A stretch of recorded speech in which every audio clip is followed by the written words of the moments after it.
Graças a Deus, irmãos, peço que vocês abram as suas Bíblias no livro do profeta Abacuque. Enquanto vocês abrem, gostaria de apresentar a minha família. Hoje temos 4 gerações da família Bispo aqui na Igreja do Jardim, desde Rutinha aqui com o presbítero Aloysio até a bisavó dela que está ali entre vocês, espalhado também. Ano passado, quando a gente veio, por volta do mês de junho, Rutinha nem estava entre nós ainda. Hoje ela vem conhecer o jardim também, nessa perspectiva. Abra a sua Bíblia no livro do profeta Abacuque, capítulo 1. Nós vamos ler do verso 12 até o final do capítulo e também o primeiro verso do capítulo 2. Diz assim a palavra de Deus: Não és tu desde a eternidade, ó Senhor meu Deus, ó meu santo, não morreremos. Ó Senhor, para executar juízo puseste aquele povo. Tu, ó rocha, o fundaste para servir de disciplina. Tu és tão puro de olhos que não podes ver o mal, e a opressão não podes contemplar, porque pois toleras os que procedem perfidamente, e te calas quando o perverso devora aquele que é mais justo do que ele. Porque fazes os homens como peixes do mar, como os répteis, que não tem quem os governe. A todos levanta o inimigo com anzol, pesca-os de arrastão e os ajunta na sua rede varredora. Por isso, ele se alegra e se regozija. Por isso, oferece sacrifício à sua rede e queima incenso à sua varredora, porque por elas enriqueceu a sua porção e tem gordura a sua comida. O verso 17 diz assim: Acaso continuará por isso esvaziando a sua rede e matando sem piedade os povos? Por-me-ei na minha torre de vigia, colocar-me-ei sob a fortaleza e vigiarei para ver o que Deus me dirá e que resposta eu terei à minha queixa. Curva sua cabeça, vamos ter mais um momento de oração. Senhor, aqui estamos como o teu povo, a tua igreja reunida, entronizando o nome do Senhor. Queremos compreender mais da tua palavra e para isso te pedimos a iluminação do teu Espírito Santo. Fala conosco mais uma vez, como o Senhor já tem falado até agora, através de todas as etapas da liturgia. Que não seja diferente agora no momento de exposição da palavra. Fala com o nosso coração, apresenta Cristo mais uma vez ao nosso coração. Te pedimos isso, confiando no Senhor, para a glória do Senhor, em nome de Jesus. Amém. A única verdade absoluta é a dor. Quem disse isso foi Arthur Schopenhauer, no seu livro O Mundo como Vontade e Representação, de 1818. O que significa niilismo? Que os valores supremos se desvalorizaram. Falta objetivo, falta resposta, falta o porquê. Quem disse isso? Friedrich Nietzsche, em Fragmentos Póstumos, de 1887. O único problema filosófico verdadeiramente sério é o suicídio. Julgar se a vida merece ser vivida é responder à questão fundamental da filosofia. Quem disse isso? Albert Camus, em O Mito de Sísifo, de 1942. Nietzsche, ele via o niilismo como consequência natural da morte de Deus, o pensamento basilar da sua ideia, da sua cosmovisão. Sem Deus não há valores, sem Deus não há propósito, sem Deus não há razão alguma na dor, no sofrimento ou mesmo na vida. Por isso que Schopenhauer foi ainda mais direto, ele disse: a única certeza, o único propósito da vida é a dor, nascemos para sofrer. Albert Camus, ele leva esse raciocínio até as últimas consequências e diz: bom, já que não há um propósito na vida, já que não há Deus, já que não há sentido em nada disso, a única pergunta que vale a pena responder é: devemos mesmo viver? Devemos mesmo estar vivos? É relevante continuar vivendo? Essa é a dúvida levantada por Albert Camus. Se essas perguntas parecem um tanto quanto filosóficas e você está dizendo: o que é que esse homem está falando aí na frente? Isso não tem nada a ver comigo, eu vim para ouvir o Evangelho. Bom, talvez isso seja mais próximo do que nós imaginamos. Essas ideias que parecem tão abstratas e distantes, pela história recente, se fizeram muito próximos de nós. Não faz muito tempo e você ouviu falar sobre uma pandemia do Covid-19. As pessoas ouviram palavras como isolamento, sofrimento, incerteza, desesperança, medos, temores, narrativas assustadoras, morte. O medo tomou conta de muitos corações. Para muitos as perguntas eram mais ou menos assim: por que estamos sofrendo? Onde está Deus? Deus não vai fazer nada? E o meu sofrimento? Se de fato Friedrich Nietzsche, Albert Camus e Schopenhauer estiverem certos, não há uma resposta para essas perguntas. Se eles estiverem certos, nenhuma dessas perguntas pode ser respondida. O vírus foi um mero acaso da biologia, a dor é apenas um fenômeno natural e o sofrimento humano é indiferente à realidade, ao universo em que nós vivemos. Contudo, a Bíblia nos apresenta um outro caminho. O livro do profeta Abacuque, que nós temos em nossas mãos aí, ou no seu celular, no seu bolso talvez, nos oferece um caminho distinto, uma outra forma de enxergar a realidade, uma outra forma de olhar esse mundo, a dor e o sofrimento. Nós podemos passar por tudo isso cultivando a fé em meio aos dias difíceis. Abacuque é um profeta das Escrituras e você sabe muito bem disso, mas ele é diferente do que nós estamos habituados a ouvir ou a ler nas Escrituras. Você deve conhecer muito bem os profetas e o profetismo em Israel. Talvez você saiba de homens como Elias ou Eliseu, eram profetas de Deus, realizaram muitos milagres, maravilhas, feitos magníficos, mas não escreveram livro algum. Talvez você escute falar de homens como Jeremias, Ezequiel ou Isaías, como nós lemos aqui, que são homens profetas de Deus, que fizeram sua parcela de milagres ou maravilhas, não tanto quanto Elias ou Eliseu, mas que deixaram grandes escritos, obras gigantescas na Escritura. Boa parte do Antigo Testamento está na mão desses homens. Ou talvez você saiba de homens como Abacuque, que nem fizeram milagres tão grandes, nem escreveram livros tão grandes, os profetas menores. É desse homem que nós estamos falando, é desse livro que nós estamos falando aqui. Os profetas eram aqueles homens que tinham basicamente uma função: recebiam algum ensinamento de Deus, alguma palavra de Deus e traziam para o povo de Deus, seja por forma de visão, de sonho, de revelação, seja como fosse. Eles tinham essa função de intermediar a voz de Deus ao povo. Eles anunciavam aquilo que Deus tinha trazido. Mas há algo bem peculiar no livro do profeta Abacuque. Abacuque não se posiciona diante dos homens, não se posiciona diante de Israel, nem mesmo dos governantes. Ele não fala ao povo. Ele recebe uma sentença, uma profecia de Deus e fica só entre ele e Deus. Essa é a peculiaridade desse livro. Ele é basicamente uma prosa, um diálogo entre o profeta e o seu Deus. Ele ainda não leva, de primeiro momento, até os homens, até Israel, a sentença que Deus havia dado. Abacuque está ali por volta do final do século VII a.C. Ele vive um período de transições. Esse período de transições começa bem. Ele encontra o reinado do rei Josias, um tempo de reforma espiritual, a redescoberta da palavra de Deus. O povo se volta ao Senhor, abandona, critica, deixa a idolatria e se curvam ao Deus vivo. Um tempo maravilhoso para se viver. Mas assim que se acabam, assim que se cumprem os dias do rei Josias, o seu filho Jeoaquim assume o trono. Joaquim reverte e perverte deliberadamente tudo aquilo que o seu pai tinha feito.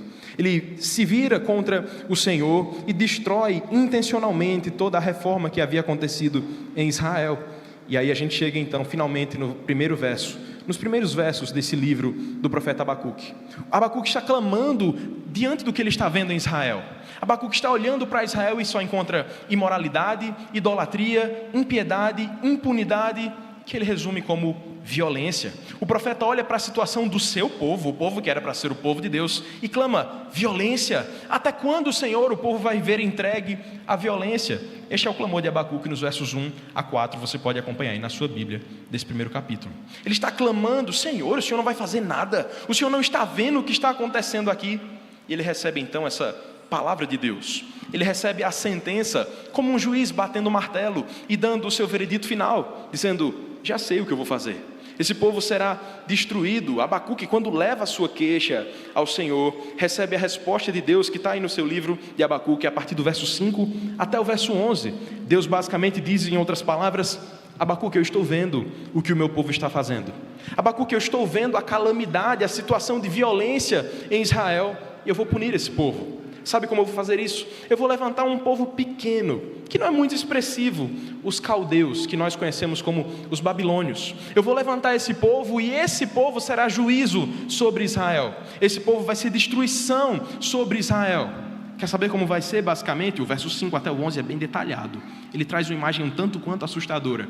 E o texto diz mais ou menos o seguinte: os cavalos deles vão ser mais velozes que os leopardos. Os seus cavaleiros vão ser mais sanguinários e mais sedentos por sangue do que a águia quando se precipita para atacar as suas presas. Eles vão simplesmente destruir, vão tratar vocês como areia e colher vocês com grande facilidade. Eles vão passar por cima de vocês, passar por cima das fortalezas de vocês, dos reis, dos governantes, e tudo isso vai ser motivo de piada, já no finalzinho aí do verso 10 e 11. O povo caldeu, o povo babilônio que passaria por cima de Israel, seria esse juízo de Deus. Abacuque, enquanto profeta, está ouvindo o duro juízo de Deus, está escutando os duros caminhos da providência. Ele é responsável por anunciar isso aí em Israel. Mas enquanto ele escuta sobre as notícias difíceis, sobre os tempos difíceis se aproximando, ao invés de ficar desesperado, ao invés de sair com as mãos na cabeça correndo por aí, Abacuque prefere um outro caminho. Ele cultiva a fé em meio ao sofrimento. E é isso que nós vamos fazer hoje aqui, meditar nesse texto, como podemos cultivar a fé nos dias difíceis, fé em tempos difíceis, como podemos cultivar a fé em tempos difíceis. A primeira resposta que o texto nos dá está nos versos 12 e na primeira parte do verso 13. A primeira resposta é exaltando a grandeza e o caráter do Senhor.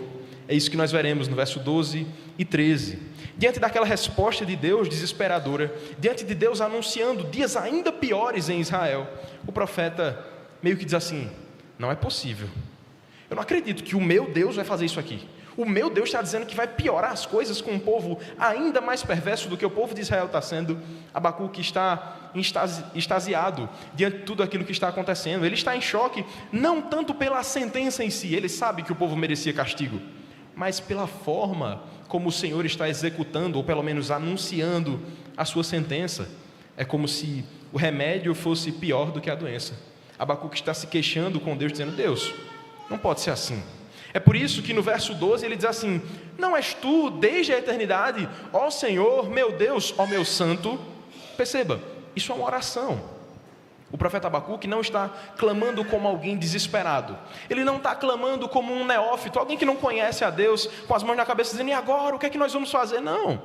Ele, com muita calma, com uma boa teologia, uma teologia saudável sobre Deus, apela para os atributos de Deus. Ele exalta a grandeza de Deus e as características do Senhor, dizendo: opa, espera aí, o Senhor é desde a eternidade, o Senhor é Senhor. Você pode ver na sua Bíblia, está com letras maiúsculas. Ele está evocando o nome pactual de Deus, ele está falando do nome da aliança, o nome da promessa de Deus feita desde a eternidade.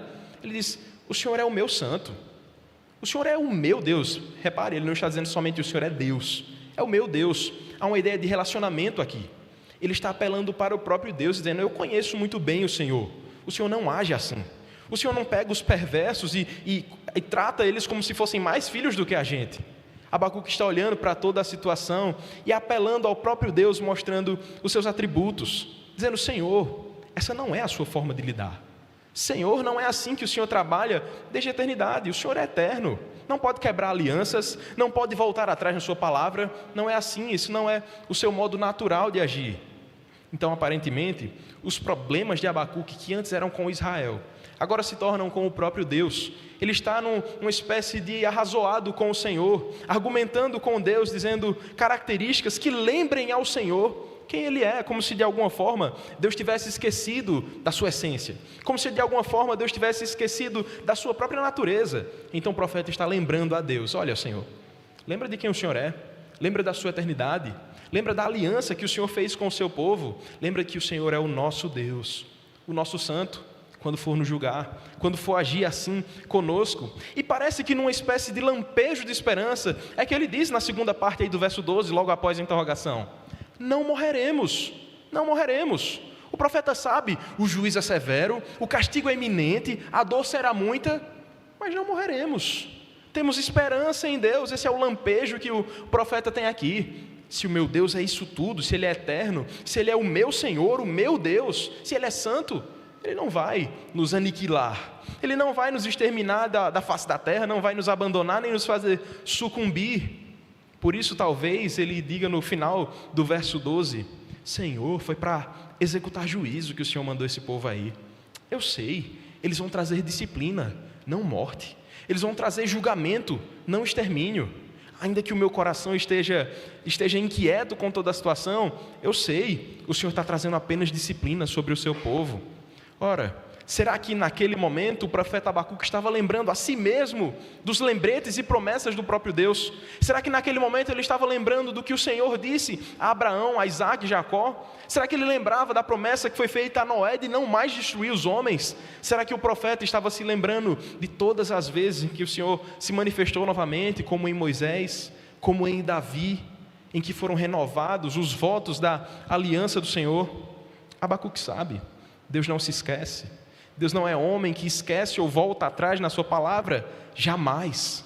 Abacuque tem essa esperança, o meu Deus vai cuidar da situação. E mesmo que Nabucodonosor, o imperador, o rei dos babilônios, seja o mais perverso dos homens, mesmo que ele se levante contra nós, o meu Deus vai nos proteger, o meu Deus é o nosso Senhor, a nossa rocha. Ele continua dizendo isso, ó rocha, o nosso fundamento, e nós sabemos que o Senhor não vai fazer maldade conosco, o Senhor não vai compactuar com a impiedade. Talvez por isso no verso 13, ele já evoque de novo a pureza de Deus. Ele diz, tu és tão puro de olhos que não podes ver o mal, e a opressão não podes contemplar.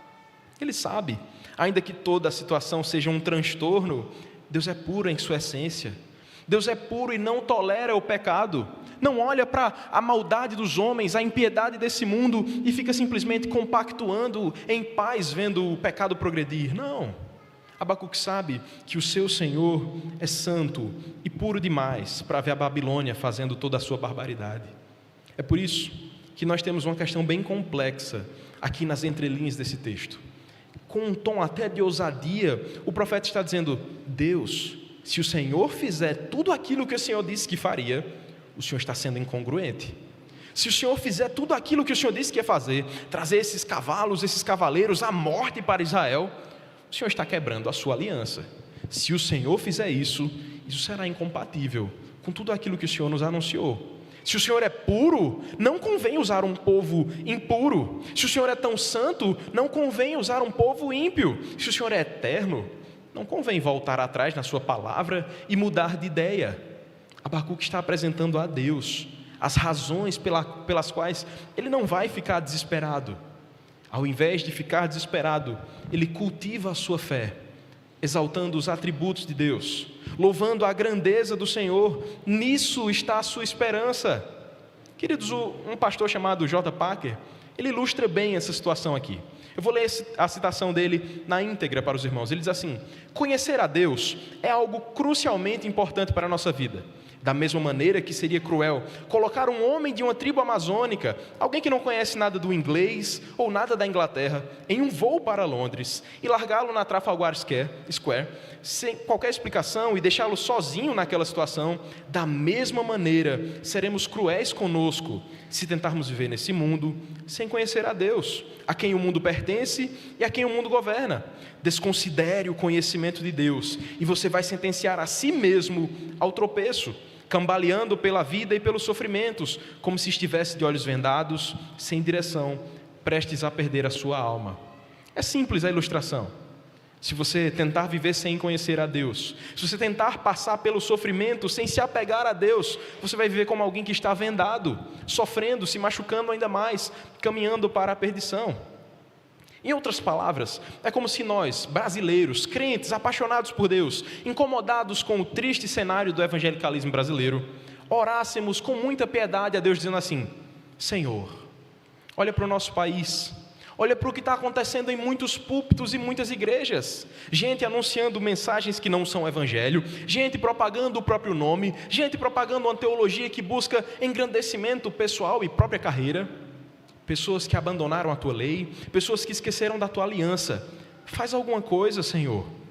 E em resposta a essa oração aparentemente tão piedosa e tão cheia de temor a Deus, o próprio Deus dissesse assim, bom, estou ouvindo a sua oração e tomarei providência. Vou escolher grupos dos mais extremistas dentre os muçulmanos e vou enviar para o Brasil para resolver de uma vez bem rápida, de uma maneira bem explosiva, uma disciplina bem rápida para acabar com esse problema da igreja. E aí, como nós nos sentiríamos numa situação como essa? Olharíamos para Deus e diríamos, calma, não foi bem isso que eu quis dizer. Não era bem isso que eu estava esperando. O que você esperaria naturalmente era um reavivamento, a igreja se voltando para o Senhor, arrependimento, conversão, pessoas se voltando para Deus. Mas ao invés disso, o próprio Deus anunciou juízo e perdição. E agora? Será que isso é compatível com a essência de Deus? Será que isso é compatível com os atributos e o caráter do nosso Deus? Em situações como essa, as pessoas se assemelham muito mais a Asaf no Salmo 73 e perguntam, será que valeu a pena tanto amar a Deus? Será que valeu a pena manter a fé e ser um cristão? diante de problemas e situações tão difíceis, o mais saudável e o mais recomendado, assim como fez o profeta Abacuque, é olhar para o Senhor, encher o seu coração de esperança, conhecendo a Deus, se debruçando sobre quem Deus é. Nos dias difíceis, meu irmão, mantenha a sua fé. E como você pode fazer isso? Se aproximando de Deus, exaltando ao Senhor o seu caráter, os seus atributos. Quanto mais difíceis forem os tempos, busque fazer isso em sua vida. Sim, os tempos de sofrimento podem ser muito mais complicados do que simplesmente noites mal dormidas ou dores físicas pelo seu corpo. Muitas vezes, nos dias difíceis, a nossa fé é colocada em xeque. Muitas vezes a nossa fé, que parece tão estável, se torna instável, estremece, esmorece, quase desaparece muitas vezes. E nesses momentos nós somos tomados por um frio abraço que beira a apostasia. Nesses momentos, então, mesmo com a sua fé cambaleando, lembre-se de quem Deus é. Nesses momentos, quando tudo parecer escuridão, apegue-se ao que você conhece sobre o Senhor. A verdade é simples: quanto mais você conhecer a Deus, quanto mais você se debruçar sobre quem Ele é, mais consolo você encontrará nos dias de aflição. Quanto mais você conhecer ao seu Deus, ao Deus quem você serve, muito mais consolo você compreenderá e receberá da parte de Deus. Você perceberá o agir dEle, o agir da poderosa mão de Deus, mesmo nos dias de aflição, mesmo nos dias difíceis. Assim nós podemos cultivar a fé, mesmo nos tempos difíceis. Cultivando a fé em tempos difíceis, como podemos cultivar a fé em tempos difíceis? Exaltando a grandeza de Deus e o seu caráter, já vimos no verso 12 e na primeira parte do verso 13. Depois, a segunda resposta, elevando ao Senhor as nossas sinceras súplicas. Veremos isso na segunda parte do verso 13 até o verso 17. Depois que Abacuque exalta a grandeza de Deus, lembrando a Deus quem Ele mesmo é, agora ele entra numa espécie de nível ainda mais profundo da oração, numa camada ainda mais profunda, sem medos, sem temores, sem receio de ser mal compreendido por Deus ou alguma coisa nesse sentido. Ele fala tudo, literalmente tudo. Ele bota para fora aquilo que está no seu coração, sem reservas. Era o tempo adequado para abrir o coração diante de Deus, e ele faz isso. Ele apresenta os seus questionamentos complexos e sinceros. Em outras palavras, o que está aí no verso 13, ele diz assim: já que o Senhor é tão puro, já que o Senhor é tão santo, já que o Senhor é tão puro como diz que é, como é que o Senhor pode tolerar e suportar o mal? Como é que o Senhor está vendo aí o que a Babilônia está planejando, que é tão maligno e tão sombrio, e vai ficar simplesmente de braços cruzados? O profeta sabia. Ele sabia que Israel merecia punição. Ele não tinha dúvidas que Israel estava em pecado e merecia a paga pela sua desobediência. Mas ele sabia que os babilônios eram muito mais injustos. Ele sabia que os caldeus mereciam muito mais daquilo que estava preparado para Israel no sentido de punição. É por isso que ele apela dizendo: o Senhor está calado, enquanto eles que são ímpios estão devorando aqueles que são mais justos do que eles. Esse povo é pagão, esse povo odeia o Senhor, e o Senhor está simplesmente abençoando eles, fazendo com que eles cresçam. Não convém que seja assim. É por isso que mais adiante ele vai trazer mais queixas, mais problemas e desabafar mais diante de Deus. Mas aqui você precisa entender algo. Ali estava um homem piedoso, um servo de Deus, mas alguém que estava à beira de uma crise, dizendo: peraí, eu não estou entendendo mais nada, o meu Deus fazendo esse tipo de coisa. E antes que você rotule Abacuque como alguém muito ousado ou louco de desafiar a Deus dessa maneira, eu preciso te dizer que isso já aconteceu anteriormente. Se você for lá no livro do profeta Jeremias, no capítulo 12, no verso 1, o próprio Jeremias faz uma coisa muito semelhante. Ele diz assim: justo és, ó Senhor, quando entro contigo num pleito, contudo falarei contigo sobre os teus juízos. Porque prospera o caminho dos perversos? Porque vivem em paz todos os que procedem perfidamente. Jeremias também faz a mesma pergunta a Deus, mas Abacuque, diferente de Jeremias, ele vai mais além. Nos versos 14 a 16, ele rasga o verbo literalmente. Ele faz uma ilustração, meio que desenhando para Deus entender aquilo que ele estava sentindo. E a ilustração é clara. Ele traz a imagem de uma grande pescaria. É uma espécie de pescaria em escala global. Ele demonstra, sob a sua ótica humana, o quanto ele está entristecido com o juízo de Deus. E nessa ilustração que você pode acompanhar aí do verso 14 até o verso 16, ele diz basicamente o seguinte: Deus, o Senhor está nos tratando como se nós fôssemos peixes ou répteis. E nós estamos dentro de uma pescaria. O mundo é como se fosse o grande mar. As nações, os povos, as tribos são os peixes e os répteis. Mas o grande pescador dessa história aqui é o próprio Nabucodonosor. O grande pescador aqui que vem com a sua rede, ou com a sua vara, ou com a sua rede varredora aqui, como o texto vai dizer, é Nabucodonosor. Ele é ímpio. Ele não ama o Senhor. Ele odeia o Senhor e quer nos tragar como peixes. Essa é uma ilustração recorrente na Escritura. Se você voltar a sua Bíblia lá para Eclesiastes, Salomão usa algo bem parecido. Em Eclesiastes 9:12, Salomão diz assim: pois o homem não sabe a sua hora, como os peixes que se apanham com uma rede traiçoeira, e como os passarinhos que se prendem com um laço, assim se enredam também os filhos dos homens no tempo da calamidade, quando cai de repente sobre eles. Abacuque resgata essa ilustração aqui. Ele mostra: Senhor, olha, sabe aquela ilustração de Salomão falando sobre peixes que são enredados no tempo da calamidade? Então, nós estamos nessa. Nós somos enredados aqui. Israel não é mais do que um grande cardume, sem direção, sem esperança, sem governo, sem algo para se refugiar. Ele é bem detalhista na história, você pode ter prestado atenção aí, ele fala sobre duas redes. Ele fala sobre uma rede chamada de arrastão e uma rede chamada de varredora.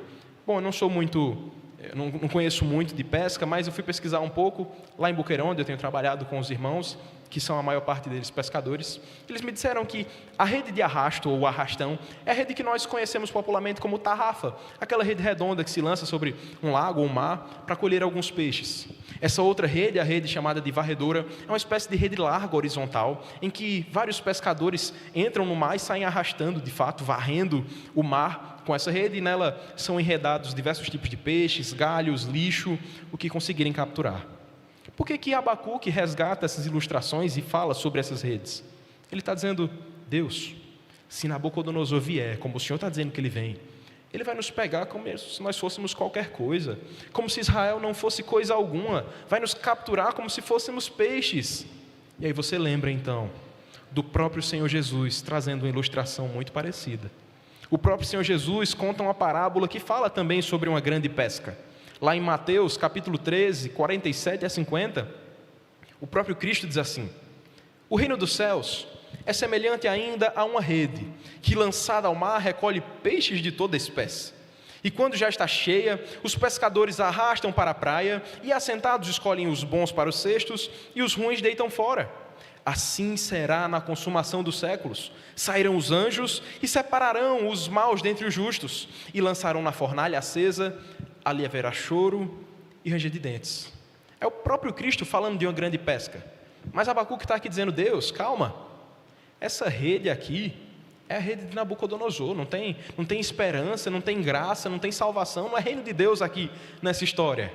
Se Nabucodonosor vier, nada vai sobrar. E dando uma espécie de ultimato em Deus, ele afirma no verso 16, dizendo: olha, Senhor, para que o Senhor entenda de uma vez por todas o que vai acontecer. Se eles nos capturarem, você pode ver aí no seu verso 16 sobre isso, se eles nos capturarem e fizerem tudo isso, eles não vão dar glórias ao Senhor, eles vão oferecer sacrifícios, incensos, adoração aos seus ídolos, aos seus deuses, a si mesmos, às suas redes. Eles não vão adorar ao Senhor, eles não vão dizer glória a Deus porque capturamos Israel, não. Eles vão simplesmente continuar num ciclo de idolatria. E é por isso que no verso 17 ele diz assim, dando uma espécie de checkmate, dizendo: acaso o Senhor vai permitir que eles continuem assim? Esvaziando as suas redes, matando sem piedade os povos, continuando e perpetuando esse ciclo de matança ímpia, uma vez atrás da outra? Será que o Senhor vai permitir que fique assim? Queridos, lidar com os sofrimentos, lidar com os dias difíceis, é uma relação complexa. Não é tão fácil como simplesmente dizer para alguém que sofre: confia em Deus. Eu sei que você já fez isso, eu já fiz isso também. É muito simples olhar para alguém que sofre e dizer: confia em Deus. Mas cada um sabe onde aperta mais o seu sapato, onde está doendo mais. Há pessoas cristãs, cheias de piedade, cheias de amor a Deus, que passam por vendavais em sua vida, que passam por temporais e tempos de dúvidas. Há pessoas que com muita fé iniciaram a sua caminhada com Deus, pessoas talvez neófitos que chegaram há pouco tempo na igreja e se depararam com quadros terríveis, irreversíveis, situações de saúde aberrantes, pessoas que simplesmente acabaram de chegar no reino de Deus. Como nós dizemos, se converteram há pouco tempo e receberam a notícia, por exemplo, do seu pai, que era cristão há tanto tempo, que tanto amava a Deus, que tanto orou pela conversão do próprio filho, recebendo um diagnóstico sem muita esperança, sem muita expectativa, em estágio terminal. Em momentos assim que pessoas que temem a Deus, pessoas que amam de fato ao Senhor, podem levar as suas inquirições e dizer: Senhor, o que está acontecendo? Senhor, por que comigo? Senhor, por que com minha família? Mas o que eu quero te dizer é o mesmo que o pastor William Hendrickson, comentando esse texto, disse: o que Deus demanda do seu povo é que persevere em abrir o coração diante dele. Deus responde às súplicas dos que continuam a clamar por ele dia e noite. Entende? Mesmo que você esteja com as suas dúvidas mais sinceras, mais complexas e mais difíceis, que talvez nem o seu pastor saiba responder, você pode levar diante de Deus sem medo. Deus não vai te julgar e dizer: opa, não fale assim comigo, opa, não venha com essas perguntas para mim. Vá, leve ao Senhor as suas dúvidas, leve ao Senhor as suas inquirições complexas. Ele ouve as suas queixas. Não foi bem isso que o apóstolo Paulo ensinou aos irmãos de Filipos? Não foi bem isso que ele disse: não andeis ansiosos por coisa alguma, em tudo porém sejam conhecidas diante de Deus as vossas petições, pela oração e pela súplica com ações de graças. E a paz de Deus, que excede todo entendimento, guardará o vosso coração e a vossa mente em Cristo Jesus. Filipenses 4, 6 e 7. Não foi bem isso que nós aprendemos com o apóstolo Paulo? Ou mesmo o apóstolo Pedro, quando lá na sua primeira carta, capítulo 5, verso 7, ele diz: lançando sobre ele toda a vossa ansiedade, porque ele tem cuidado de vós. É o nosso Deus que escuta as nossas súplicas. É o mesmo Deus que escuta as suas queixas. É por isso que nos tempos difíceis, quando o sofrimento for muito, quando as dores se aumentarem, primeiro, reconheça quem Deus é. Lembre à sua mente e ao seu coração quem é o Deus que você serve. Mas também apresente a Ele, sem reservas, as suas dúvidas, as suas queixas, as suas sinceras súplicas diante de Deus. Mas aqui eu te faço um alerta: embora você possa chegar diante de Deus e falar sobre todo o seu sofrimento, falar sobre toda a aflição que você está sentindo, nas suas orações, não faça simplesmente um despejar de agruras ou uma enxurrada de amarguras. Não fique simplesmente despejando diante de Deus as suas lamentações e as suas queixas. Você pode fazer isso, mas que não seja simplesmente murmuração e reclamação. Que cada oração que você fizer a Deus seja um momento de reafirmar a sua confiança diante dEle. Que cada vez que você se colocar diante de Deus para apresentar os seus problemas e dilemas, apresente também a sua esperança nele, a sua dependência no Senhor. Assim sejam também as nossas orações. Fé em tempos difíceis. Como podemos cultivar a fé em tempos difíceis? Já vimos, em primeiro lugar, que podemos cultivar a fé exaltando a grandeza e o caráter do Senhor. Em segundo lugar, que podemos elevar ao Senhor as nossas sinceras súplicas. E por fim, podemos também esperar confiantemente pela resposta do Senhor. Veremos isso no primeiro verso do capítulo 2 do livro de Abacuque. Na sua primeira oração, que está registrada do verso 1 até o verso 4, Abacuque fala com Deus e praticamente que de maneira imediata o Senhor responde no verso 5. Parece até que Deus interrompeu a oração do profeta e já respondeu de maneira imediata. Ele estava lamentando contra Deus, se queixando sobre a situação de Israel, e Deus intervém na história e diz: olha, eu vou responder, vou fazer, vou agir. Agora, nessa segunda oração do profeta Abacuque, isso não acontece. O que acontece, na verdade, é um silente ato da parte de Deus. Em outras palavras, nada acontece. O profeta ora, fala com Deus, apresenta suas súplicas ainda mais sinceras, todas as suas queixas, as suas inquirições, esperando talvez que Deus fizesse aquilo que fez no começo, dizendo imediatamente como agiria, mas dessa vez o Senhor nada responde. Com a nossa teologia, nós diríamos: bom, o silêncio de Deus também é resposta.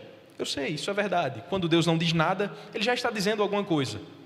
Mas aqui o profeta, diante do silêncio de Deus, opta por falar novamente. É o que ele faz no verso 1, ele diz assim: por-me-ei na minha torre de vigia, colocar-me-ei sobre a fortaleza e vigiarei para ver o que Deus me dirá e que resposta eu terei à minha queixa. Abacuque, em outras palavras, está dizendo: vou esperar confiantemente pela resposta de Deus. Vou esperar e confiar para ver o que Deus dirá diante das minhas orações. As expressões que nós acabamos de ler aqui, por-me-ei na minha torre de vigia, colocar-me-ei sobre uma fortaleza, não são expressões literais, está certo? Abacuque não era um atalaia, não era um vigia, não era soldado, ele nem entendia muito bem sobre torre, ele era um profeta de Deus.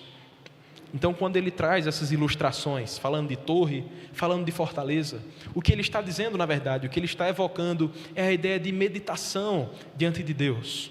É aquela ideia de solitude, de estar isolado pensando nas coisas de Deus, de se nutrir mais uma vez das palavras do Senhor. É a ideia dos guardas sobre as suas torres, olhando para o horizonte, aguardando sinais de guerreiros trazendo mensagens, ou de mensageiros trazendo mensagens, aguardando os primeiros sinais de mudança. J. Packer, comentando esse texto, ele diz assim: meditação é uma atividade de trazer à mente, matutar, refletir longamente, aplicar para si mesmo as várias coisas que se pode conhecer sobre a obra, os caminhos, os propósitos e as promessas de Deus. Assim, o tempo de espera não é um tempo de inatitude ou inação, longe disso. Enquanto a gente espera, a gente não está se esvaziando, mas se preenchendo, se nutrindo das coisas de Deus. E mais uma vez eu digo, eu sei que a temática do sofrimento é uma temática muito complexa. Quando a gente olha para esses temas que passam sobre o mal, o problema do mal, as questões mais filosóficas da Escritura, por que nós sofremos, por que nós sentimos dor e por que Deus às vezes parece que não está fazendo nada, eu sei que falar sobre isso é um tanto quanto delicado. Se não for para você, provavelmente para a pessoa que está do seu lado, talvez seja. Se não para você e para a pessoa que está do seu lado, provavelmente em sua igreja, há pessoas com muitas dúvidas sobre onde está Deus, por exemplo, em uma pandemia. Onde está Deus, por exemplo, quando uma criança parte. Onde está Deus quando pessoas que eram fiéis padecem em meio às dores. Essas dúvidas são válidas, são lícitas e são mais comuns do que nós imaginamos. Pessoas que se levantam e dizem: onde estava Deus quando por um erro médico o meu pai faleceu? Onde estava Deus quando eu sofri? Onde estava Deus quando eu busquei e parece que Ele nunca quis me ouvir ou me responder? Se de alguma maneira você argumenta na sua mente que a existência de um Deus Todo-Poderoso é incompatível com a existência do mal e do sofrimento, calma lá, segura um pouco as suas ideias, segura um pouco o coração, não seja tão rápido em dizer ou é isso ou aquilo, em não conciliar as duas coisas. Calma. Eu preciso te lembrar, Deus não poupou o seu próprio Filho dos maiores sofrimentos. Você está lembrando dos seus sofrimentos? Lembrando dos sofrimentos da pessoa que sofreu em sua família, em sua casa? Tudo bem, mas lembre que essa pessoa, por mais que amasse a Deus, era também um pecador. Agora lembre do Filho de Deus, aquele que em momento algum fez algo que nós chamamos de pecado, que em momento algum desobedeceu ao Senhor, que em momento algum se voltou contra o seu próprio Pai. Lembre de Cristo e veja os sofrimentos no Calvário, veja os sofrimentos do Filho de Deus que foi obediente até a morte, e perceba que Deus não livrou o seu próprio Filho dos sofrimentos, que na verdade o Pai entregou o seu Filho voluntariamente. E eu não estou falando aqui dos sofrimentos físicos que Cristo enfrentou. Eu não estou falando dos sofrimentos causados pela coroa de espinho, pelos chicotes ou pelas chagas que foram feitas no nosso Salvador. Não. Cristo sofreu muito mais do que isso. Cristo sofreu o que nós nunca poderíamos descrever. Ele sofreu a ira de Deus sendo completamente descarregada nele. Cristo não tomou uma gota do cálice da ira de Deus. Ele bebeu o cálice inteiro no meu lugar e no seu lugar. Era o Senhor, o próprio Cristo, sofrendo. E é por isso que John Hus, o pré-reformador, diz assim: Cristo sofreu por seus amados, Deveríamos então nos admirar que Ele nos deixou o seu exemplo, a fim de que suportemos pacientemente todas as coisas. Cristo sofreu. Por que não deveríamos sofrer da mesma forma, especialmente quando para nós o sofrimento é caminho de purificação? Perceba, mesmo que o seu sofrimento seja imenso para você, ele não é maior do que aquilo que o seu Salvador fez em seu lugar. Mesmo que sua dor seja muito grande, eu entendo, ela é válida, mas ela está servindo dentro dos propósitos de Deus, para que você se torne cada vez mais parecido com Cristo. É para os propósitos divinos que essas coisas acontecem. A sua dor também serve aos propósitos redentivos de Deus. Todo o nosso sofrimento nos deve fazer olhar para a cruz. Sempre que a dor vier, olhe para Jesus e perceba que Deus não livrou o seu filho. Perceba que, na verdade, o Senhor chamou Cristo de servo sofredor, como nós sabemos bem em Isaías. O próprio Filho de Deus conheceu dores, conheceu sofrimentos, conheceu amarguras nessa vida, as mais profundas dores. Toda a humanidade merecia esse castigo. Toda a humanidade merecia a mais terrível perdição. Mas foi Cristo, o bendito Filho de Deus, o servo sofredor, que tomou o nosso lugar. É por meio dos sofrimentos de Cristo, por meio daquele que sofreu até as últimas consequências, a obediência. É por meio do sofrimento dele que nós somos levados até a misericórdia de Deus. É por meio do sofrimento de Cristo que nós somos libertos da escravidão, das garras da morte e do inferno. É por meio do que Cristo fez. Irmãos, nós vivemos um tempo um tanto quanto acelerado. Nós ouvimos buzina por toda parte. Nós vivemos um tempo bem estressante e agitado. São muitas informações, notícias, notificações, a todo instante. Provavelmente você está recebendo nesse exato momento alguma novidade aí, como notificação no seu aparelho celular. Nós recebemos informações o tempo inteiro. E isso faz com que muitos de nós não saibamos mais o que significa esperar. Filas geram impaciência, espera gera agonia. Somos pessoas agoniadas, aceleradas, agitadas. Eu sou prova disso. Nós somos um tanto quanto inquietos, não sabemos mais o que é a espera. Inclusive, isso gerou um fenômeno em nossa sociedade que principalmente acomete adolescentes e jovens, chamado FOMO, ou Fear of Missing Out. Você já deve ter escutado falar sobre isso. É aquele medo de se sentir fora de alguma coisa. Notícia chegando, e você nem sabe sobre o que as pessoas estão falando. Qual é a última novidade? Qual é a última polêmica? Qual é o assunto da vez? Eu não sei, então eu estou fora dessa massa que sabe de tudo, que conhece de tudo, que recebe de tudo. Isso é fruto do imediatismo. Isso é fruto da nossa geração. Isso é fruto das nossas multitarefas, multiações, multifunções e múltiplas acelerações. Nós somos assim, pessoas agitadas e inquietas que mesmo inconscientemente não sabem mais o que é esperar. Eu não estou dizendo que você é uma pessoa avexada como eu. Eu estou dizendo que mesmo sem querer, o nosso tempo imprime em nós essa marca de não mais parar, não mais respirar, não mais ouvir e aguardar. O fruto do imediatismo atingiu os nossos corações. E agora, no meio das aflições, a gente quer respostas imediatas. Está sofrendo? Deus acaba com o sofrimento agora. Estou sofrendo? Deus me livra disso aqui agora. Não mais há aquela oração que diz assim: Senhor, me ensina no meio do sofrimento para que quando eu sair dele, eu tenha aprendido alguma coisa. A gente não ora mais assim. A gente não mais tem essa paciência de, no meio da espera, aprender da parte de Deus. É por isso que nos dias difíceis e nos tempos de aflição, precisamos cultivar a nossa fé.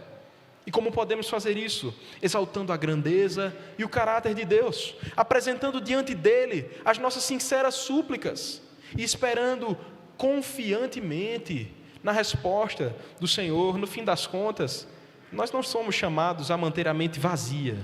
Se esvazie desse mundo e fique sentado na cadeira esperando cair do céu a resposta. Não é isso que o texto está nos ensinando aqui. O texto, muito pelo contrário, nos diz assim: quando você não tiver respostas da parte de Deus, quando parecer que Deus não está dizendo nada para você, passe mais tempo com Ele. Coloque-se sobre a torre de vigia, coloque-se sobre a fortaleza, olhe para o horizonte, ou seja, venha para a palavra. Volte-se para as promessas de Deus. Volte-se para aquilo que Deus anunciou que faria. No tempo da espera, aproxime-se de Deus. Esperar para nós, então, é recalibrar as esperanças, reanimar a fé, reviver a palavra. É voltar-se para perto e aguardar atentamente pelo Senhor. Assim nós podemos cultivar a fé em tempos difíceis. Mas então, que lições esse texto ensina para o povo acelerado de ainda hoje? Que lições esse texto traz para nós nos dias atuais? A primeira delas, busque um relacionamento profundo e verdadeiro com Deus. Busque um relacionamento profundo e verdadeiro com Deus. No sofrimento, talvez as suas lágrimas estejam embaçando a sua visão. Em meio às dores e às notícias assustadoras, talvez você fique desesperado, sem saber nem mesmo o que fazer, para onde correr, em que se refugiar. No meio do sofrimento, eu te digo, o melhor remédio para enxugar as suas lágrimas é a boa teologia. O remédio para você lembrar da sua esperança no meio das aflições é a famosa sã doutrina. Hoje pela manhã o presbítero Guilherme falou lá na igreja do Catolé. Ele disse o seguinte: a boa teologia não serve para discussões teológicas. Aquilo que você escuta, que você aprende, que você lê nos seus muitos livros, que você aprende dominicalmente com o seu pastor, isso não é simplesmente para encher a sua mente. Quando você escuta de doutrinas, quando você escuta de riquezas e tesouros da Escritura, isso não é uma coletânea de curiosidades. O pastor não está ali nutrindo com conhecimento meramente, não. A verdadeira sã doutrina, o verdadeiro conhecimento de Deus, ele serve para consolo e conforto dos fiéis, consolo e conforto dos necessitados que padecem e sofrem. A boa teologia nos faz olhar para o Senhor e perceber que Ele não é simplesmente Deus em uma teologia feita na terceira pessoa.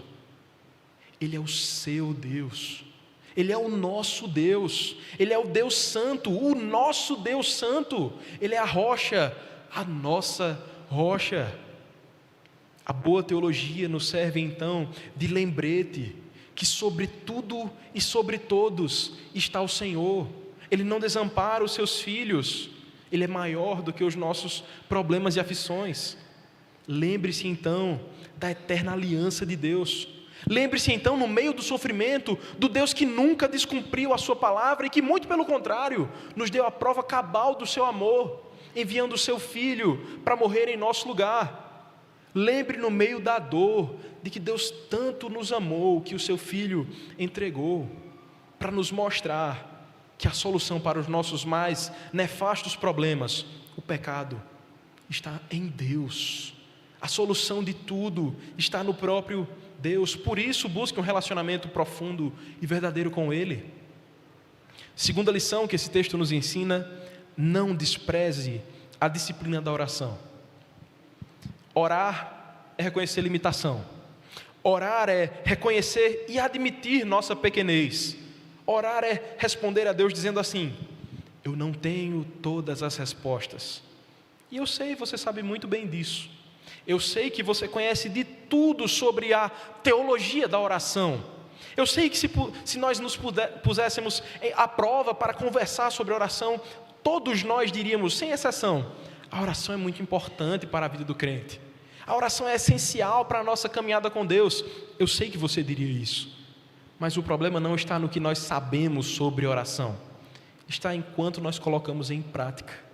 Muitas vezes, mesmo que nós tenhamos toda a disciplina e conhecimento sobre a oração, somos o povo que não ora tão frequentemente. Por vezes nós levamos a Deus os nossos grandes problemas, os que nós reputamos como grandes. Mas aquilo que nós consideramos pequenos, a gente diz assim: eu resolvo esse aí. Esse aí eu sei dar um jeito. Não precisa chamar Deus para uma coisa tão pequenininha. Esse texto nos ensina isso. Coloque diante de Deus absolutamente tudo. O que você considera pequeno, o que você considera grande. Leve ao Senhor as suas súplicas sinceras. Lembre-se do Cristo que prometeu que estaria com você até a consumação dos séculos. Lembre-se do Cristo que diz assim, que quando nos aproximamos dele, ele se aproxima de nós, e nós fazemos isso em oração. Lembre-se de exercitar então a oração, não é algo natural do nosso coração. Exercite a disciplina da oração, sem reserva, sem temores, abrindo de fato o seu coração diante de Deus, levando a Cristo as suas queixas, sabendo que Ele ouve e resolve também. Por fim, uma terceira lição que esse texto nos ensina é: não pense que você tem o controle sobre a sua vida. Como eu já disse, talvez em situações menores, em problemas pequenos, você diga assim: eu resolvo. Sabe por que você diz isso? Porque você tem muito conhecimento, você tem uma boa rede de contatos, você é uma pessoa que tem pessoas que podem resolver para você as suas causas, e aí você pensa ou diz: eu resolvo. E aí você afirma, talvez não com os seus lábios, mas com o seu coração, de: deixa essa comigo, essa daí eu consigo resolver, esse problema é muito pequeno. Eu sei que aceitar o sofrimento de forma passiva não é o caminho dos crentes. A gente não precisa olhar para a dor e dizer: manda mais, Senhor, porque eu sou o povo do sofrimento. Não é bem assim que funciona. Nós não aceitamos o sofrimento de forma passiva. Mas o que está bem claro aqui nesse texto é o seguinte: Deus está mais preocupado com o seu coração do que com o seu conforto. Deus está mais preocupado com o quanto você está parecido com Cristo e não com o quanto você está gostando da situação. Deus está muito mais preocupado em tratar você e te conduzir aos caminhos redentivos dele do que te fazer se sentir bem todos os dias. Deus não está lá tão preocupado com o seu conforto nesse sentido. Se você vive assim, da forma que eu falei, dizendo: esse aí eu resolvo, deixa comigo, Deus, que esse aí eu dou conta. Se você diz isso de alguma maneira, você está vivendo um mero cristianismo nominal. Você diz que ama a Deus, mas você não leva tudo a Deus. Você não precisa de Deus para todas as coisas. Por outro lado, quando você reconhece que na verdade você não resolve nada, você não resolve nem os pequenos nem os grandes problemas, quando você olha para Deus e vê na cruz a solução, tanto para os pequenos quanto para os grandes problemas, é aí que você encontra de fato a essência do cristianismo. Um Deus que fez tudo por nós, um Deus que se colocou no nosso lugar, e agora, olhando para Ele, nós temos esperança e somos moldados ao seu caráter. Queridos, a cruz de Cristo é a resposta para o sofrimento. A cruz de Cristo é a resposta para o niilismo de Albert Camus, Schopenhauer e Nietzsche. A cruz de Cristo é a resposta mais surpreendente para esse mundo, que pergunta: por que nós sofremos? A cruz de Cristo grita, dizendo: Deus sofreu em nosso lugar. Deus, sendo eterno, sendo grandioso, sendo maravilhoso, entrou na história, se fez pequenininho, padeceu em dores e nos redimiu por meio do seu sofrimento. A cruz de Cristo é a resposta que Nietzsche, Schopenhauer e Camus não puderam encontrar. A cruz é a resposta para as minhas dúvidas mais complexas, para as suas dúvidas mais profundas. A cruz de Cristo é a resposta para o nosso coração que padece em meio ao sofrimento. Por isso, cultivemos a fé, mesmo em meio aos dias mais difíceis da nossa vida. Vamos ter mais um momento de oração nesse instante? Pai Santo, Pai amado, nós te louvamos, porque o teu Filho, o servo sofredor, o bendito Cristo, não nos deixou no sofrimento. Te louvamos, ó Deus, porque no meio da dor, nós podemos olhar e correr e recorrer ao Senhor. Obrigado, ó Deus, porque não estamos abandonados nesse mundo sem esperança. Obrigado porque sabemos que até a dor coopera para o nosso bem. E tudo que nós te pedimos é: ajuda-nos a confiar em Ti. Ajuda-nos a olhar para a cruz de Cristo e tranquilizar o nosso coração na esperança que vem do Calvário. Ajuda-nos, ó Pai, a confiar que o Senhor tem a nossa vida em Suas mãos. Te pedimos isso para a Tua glória e para a nossa alegria, edificação, renovo, esperança e conforto. Em nome de Jesus. Amém.